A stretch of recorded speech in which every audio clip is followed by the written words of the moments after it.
সুপ্রিয় দর্শক, আসসালামু আলাইকুম। আমার আজকের রেসিপি হচ্ছে ভ্যানিলা আইসক্রিম।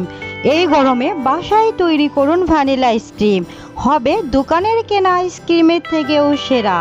চলুন তাহলে আজকের রেসিপি শুরু করা যাক। আইসক্রিম তৈরির জন্য প্যানে নিয়ে নিয়েছি 2 কাপ তরল দুধ। এখন দুধটা বলক আসা পর্যন্ত অপেক্ষা করছি। দুধটা বলক আসলে নেড়ে চেড়ে এখানে দিয়ে দিচ্ছি 1/3 কাপ চিনি, দিয়ে দিচ্ছি 2 টেবিল চামচ পাউডার মিল্ক, দিয়ে একটু মিশিয়ে নেড়ে চেড়ে নিচ্ছি। এখন দিয়ে দিচ্ছি 1 টেবিল চামচ কাস্টার্ড পাউডার, দিয়ে আবারও একটু নেড়ে চেড়ে মিশিয়ে নিচ্ছি। এখন দিয়ে দিচ্ছি। এখন দুধের মিশ্রণটি অনবরত নেড়ে চেড়ে জাল করে নেব।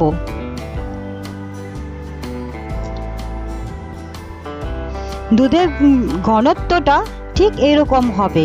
এই পর্যায়ে দুধটা জাল করা শেষ। এখন একটি বাটিতে নিয়ে নেব 1 কাপ হুইপ ক্রিম। এখন একটি ইলেকট্রিক বিটারের সাহায্যে ভালোভাবে বিট করে নেব।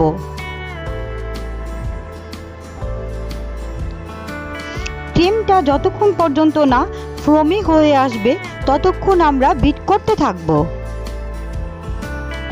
ক্রিমটা যখন ফোমি হয়ে আসবে তখন ইলেকট্রিক বিটারটি সাইডে রেখে দেব এবং দিয়ে দেব দুধের তৈরি মিশ্রণটি।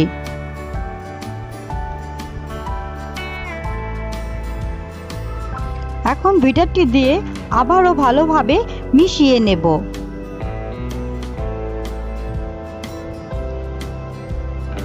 মেশানো হয়ে গেলে এ পর্যায়ে বাটিটি সাইডে সরিয়ে রাখব। এখন যে বাটিতে পরিবেশন করব সেই বাটিতে ঢেলে দেব।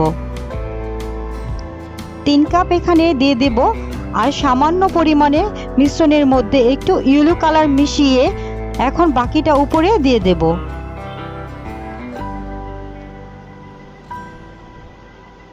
এখন একটি ঢাকনা দিয়ে ঢেকে ফ্রিজে রেখে দেব সারা রাতের জন্য, এবং ফ্রিজ থেকে খুলে উপরে কয়েকটু সুগার বল এবং কিছুটা চকলেট দিয়ে দেব।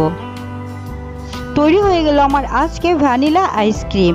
এখন ঠান্ডা ঠান্ডা পরিবেশনের পালা। আমার আজকের এই সহজ ভ্যানিলা আইসক্রিমের রেসিপি যদি ভালো লেগে থাকে অবশ্যই চ্যানেলটি সাবস্ক্রাইব করবেন, লাইক কমেন্ট শেয়ার করতে ভুলবেন না। চলে আসবো নতুন রেসিপি নিয়ে। আজকে এই পর্যন্তই। আল্লাহ হাফেজ।